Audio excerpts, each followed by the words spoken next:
First, let's talk about some of the big stories of the day with my special guest, social commentator and campaigns director, Rebecca Ryan. Good afternoon, Rebecca. Good afternoon, Kevin.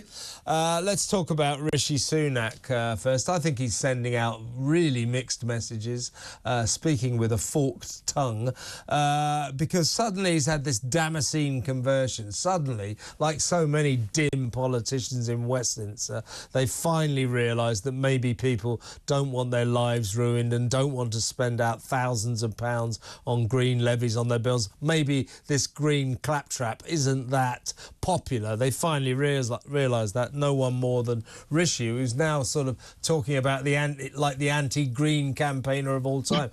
Anyway, he says that his, if you like, reopening the North Sea, he's going to hand out more than 100 new licences to drill for oil and gas. He says that's totally compatible with his continued obsession with his nonsensical carbon net zero by 2050 thing. Well, it's not compatible, is it? You can only do one or the other. Why doesn't he get real? If he really wants to appeal to the people of this country, very few of whom have the faintest idea what carbon net zero is, just cancel the 2050 commitment and happy days. Why doesn't he do that? Exactly, and that's exactly what he should be doing. And there's no way that, you know, these big companies are going to invest money when they can see this deadline coming down the line. And it's just sort of disingenuous, isn't it?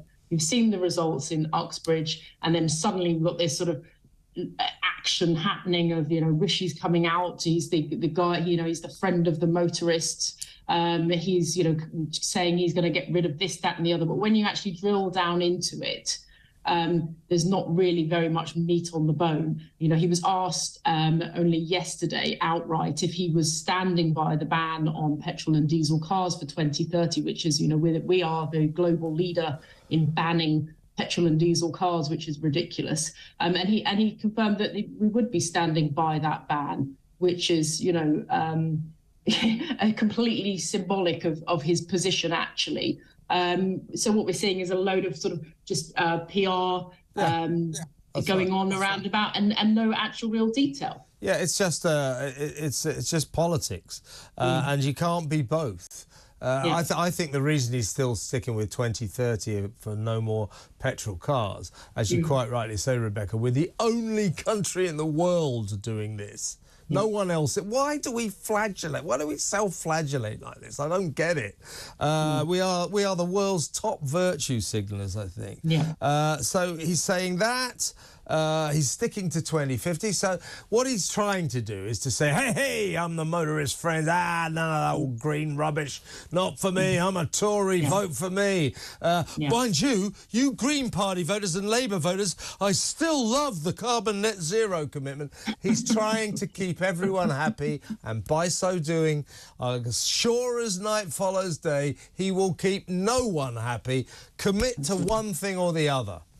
Absolutely. And who's going to pay the price for his lack of commitment and his dithering? It will be the British taxpayer, particularly those who are just about managing. And this is the thing that's so outrageous, isn't it? Because this dithering backwards and forwards and the flip-flopping from one policy to another, it just creates hesitancy in the marketplace. These big businesses aren't able to actually swap from one thing to another just because, you know, Uxbridge was held onto at the by-election. You know, they can't react in that way. And it will be, as I've said, the British taxpayer who ends up paying the price for this, because they're going to have to keep hurtling along towards this ridiculous deadline, these different ridiculous deadlines. And what people really need to see is some kind of consistency. Let's look at this net zero target. Let's look at the ban on petrol and diesel engines and say, you know, these were made in, you know, rash decisions. And nobody looked at the cost that this was going to have on, you know, the average person,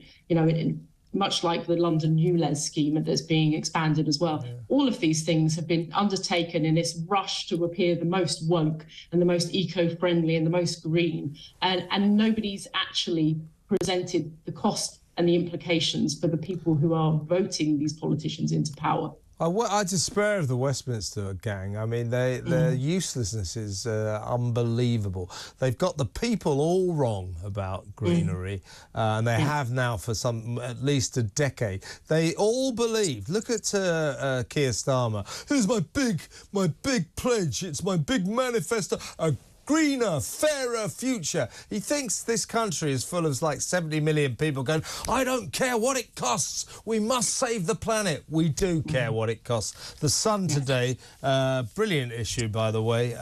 This is their headline. It's give us a break. Tries to get that right there. Give us a break. And they've got a 5-point plan saying no ULEZ expansion in London or nationwide. That's maybe a little bit late.